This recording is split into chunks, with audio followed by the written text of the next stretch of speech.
வாழ்க்கையில் பார்த்தீங்கன்னா எல்லாருமே அத்தனை பேருமே துன்பமான வாழ்க்கை தான் வாழ்வாங்க. சண்டை சச்சரவுகள் தோல்விகள் கஷ்டம் கவலை இதோட தான் எல்லாரும் ஏதாவது ஒரு ரூபத்தில் வாழ்ந்துட்டு இருப்பாங்க. ஏன் கோடீஸ்வரனாக இருந்தாலும் சரி, அவங்களுக்கும் கோடிக்கணக்கான கடன்கள் இருக்கும். அவங்க குடும்பத்துலேயும் நிறைய பிரச்சனைகள் இருக்கும். சரியா பிள்ளைகளை கவனிக்க இருக்காது. பிள்ளைங்க மேலே நிறைய குற்றங்கள் இருக்கும்.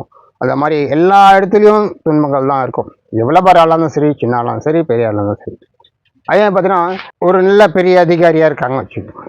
அவங்க இப்போ பெரிய அதிகாரியோ இல்லைன்னா ஒரு ஃபேமஸான ஈஸியாக சினிமாவும் சொல்கிறேன். இப்போ சினிமா எக்ஸ்பிரஸாக இருக்காங்க. சப்போஸ் வயசாகிட்ட பிறகு அவங்க ரிட்டர்ன் ஆயிடுறாங்க. இல்லை நீங்கள் வந்து மார்க்கெட் பண்ண ஃப்ரீயாகும். அப்போ என்ன வேணா அவங்களுக்குள்ள ஒரு மன அழுத்தம் வரும். எப்படின்னா இவ்வளோ மரியாதையாக இருந்தமே அப்படின்னு. ஏன்னா சினிமா துறையில் மவுஸ் பண்ணாலும் சரி, அதுமாதிரி நல்லா பெரிய லெவலில் பொசிஷன் இருந்துட்டு திருப்பி ரிட்டர்ன் ஆகிட்டு வந்தாலும் சரி, மரியாதைலாம் போயிடும். அப்போது அந்த மரியாதை அனுபவிச்சுட்டு போயிட்ட பிறகு அவங்கள தாங்கிக்கவே முடியாது. வீட்டை விட்டே சில பேர் வெளியே வர மாட்டாங்க. இந்த மாதிரி சூழ்நிலை இருக்கும். அந்த மாதிரி இருக்கும்போது அவங்க வந்து இந்த மாதிரி யோக கலைகளை வந்தாங்கன்னா ரொம்ப சிறப்பாக இருக்கும். அது மாதிரி அவங்களுக்கு இதெல்லாம் எனக்கு தோணாது. அதுக்கப்புறம் தான் அவங்க புரிய ஆரம்பிக்கும். இது வரைக்கும் வாழ்ந்த வாழ்க்கைலாம் வாழ்க்கை இல்லை, இதுதான் சரியான வாழ்க்கை அப்படி புரிய ஆரம்பித்து கற்றுக்கிட்டு சரியாக வாழ கற்றுக்குவாங்க. அது மற்றவங்களுக்கும் முடியாதுன்னா போதிக்கக்கூடிய சூழ்நிலை கூட அவங்களுக்கு வரும். அதனால் திருப்பி நல்ல வாழ்க்கை அமையும்.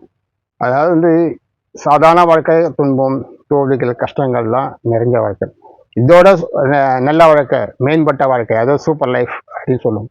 அந்த சூப்பர் லைஃப் வேணுன்னா நீங்கள் யோகம் பண்ணிங்கன்னா வாழ்க்கையில் நீங்கள் சூப்பர் லைஃப் கண்டிப்பாக அமையும் போது உங்கள் குடும்பமும் நல்லாயிருக்கும், எல்லாம் சந்தோஷமாக இருப்பாங்க, அங்கே அன்பு மயமாக இருக்கும், எல்லார் மேலேயும் அன்பு சுட்ட முடியும். ஏன்னா இந்த ஹார்மோன்ஸ் பண்ணுற வேலை தான் எல்லாமே. அன்பு குறைவாக இருக்கிறதும் ஒருத்தவங்க சந்தேகம் வர்றதும் எல்லாமே இந்த ஹார்மோன்ஸ் அன்பேலன்சிங் அதான் காரணம். அப்போது நீங்கள் யோகம் பண்ணும்போது இந்த ஹார்மோன்ஸ்லாம் கரெக்டாக லெவலில் கரெக்டாக இங்கே போய் எப்படி சுரக்கணுமோ அங்கே இருந்தால் சுரக்கும். அப்போ உங்கள் கேல்குலேஷன் கரெக்டாக இருக்கும். எல்லாமே ஹார்மோன்ஸை பேஸ் பண்ணி தான் உங்கள் உடம்பு. அதை புரிஞ்சுக்கிங்க.